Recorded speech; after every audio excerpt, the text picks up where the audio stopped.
আসসালামু আলাইকুম, আশা করি সবাই ভালো আছেন। তো আজকে আমার জীবনের কিছু বাস্তব অভিজ্ঞতা আপনাদের সাথে শেয়ার করব। আসলে এই প্রবাসে আসছি দেখতে দেখতে 5 বছর শেষ হয়ে গেল। তো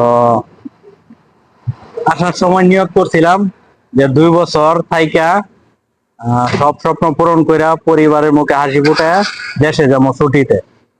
তো দেখতে দেখতে 5 বছর চলে গেছে, তো এখনো কারো মুখে হাসি ফুটাইতে পারি নাই। তা আসলে জীবন এরকম একটা জিনিস, মানে কি বলবো, এখন বাস্তব জীবন পার করতেছি।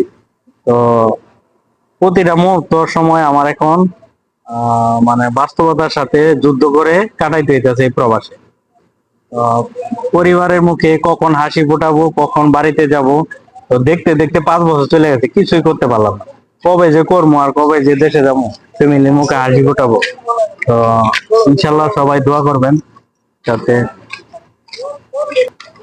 তো দেশে দেখে মনে করতাম যে বিদেশ আসলে মনে করেন যে শুধু টাকা আর টাকা, মানে সফলতা খুব তাড়াতাড়ি আসবে। যে দেশে থেকে আসার সময় টাইম হিসাব করে আসছি যে 2 বছর থেকে তারপরে বাড়িতে যাবো। 5 লাখ টাকা দিয়া সৌদি আরবে আসছি। তো 5 লাখ টাকা তো আমার কামাই কইরা তারপরে দিয়া তারপরে যে টাকা আমি মানে বাড়িতে দিব, তারপরে ওইটা হইছে মানে আমার মানে সফলতা। এখন যে টাকা দিয়ে আছি এই টাকাই আমার এখন কামানি, মানে কষ্ট হয়ে যেতেছে। তো 5 বছরেও মনে করেন যে আমার এখনো 5 লাখ টাকা দিতে পারিনি, কারণ আমি ফ্রি ভিসার লোক। আজকে এখানে 2 মাস কাজ আছে, এখানে 1 মাস আছে, এইভাবে করতে করতে আরো 1-2 মাস আমার বৈশা থাকতে হয়। তো কাজ কামেরও তো এরকম সুবিধা নাই সৌদি আরবে। তো এটা আপনারা বুঝবেন, কখন বুঝবেন আপনারা, কিন্তু এখন দেশে থেকে অনেকেই মানে খুব শুয়া থেকে অনেক চিন্তা করেন, বা দেশে থেকে চিন্তা করেন যে বিদেশে আসলে মনে হয় সফল সবাই। আসলে কিন্তু তা না, ঠিক আছে। তো আমরাও মনে করতাম, এই কারণে আসছি। এখন আমরা বাস্তবতার সাথে দিন কাটাচ্ছি, এখন বুঝতেছি যে কিরকম এখানে টাকা ইনকাম করা। তো যারা বিদেশে আসবেন, সৌদি আরবে না যে কোনো কান্ট্রিতে আসবেন, ভাইবা চিন্তা আসবেন, ঠিক আছে। আর যারা লেখাপড়া করতেছেন দেশে, তো চেষ্টা করুন ভালোভাবে লেখাপড়া করে দেশে একটা কিছু করার জন্য।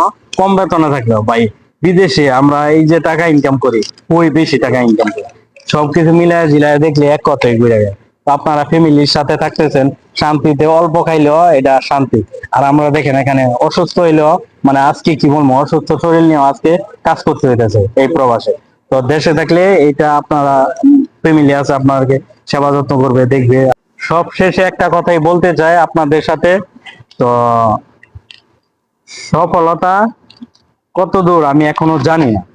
তো ইনশাল্লাহ আপনারা যদি আমাকে দোয়া করেন, তো অবশ্যই আমি সফলতা একদিন ইনশাল্লাহ অর্জন করে এই প্রবাস থেকে বাড়িতে যেতে পারবো। আর আমার জীবনের সাথে যদি আপনাদের কাহিনী মিলে যায়, তো অবশ্যই কমেন্টস করবেন। যারা প্রবাসী ভাইরা আছেন, দেশে আছেন, তো সবাই কমেন্টস করবেন আর ভিডিওটা সবাই শেয়ার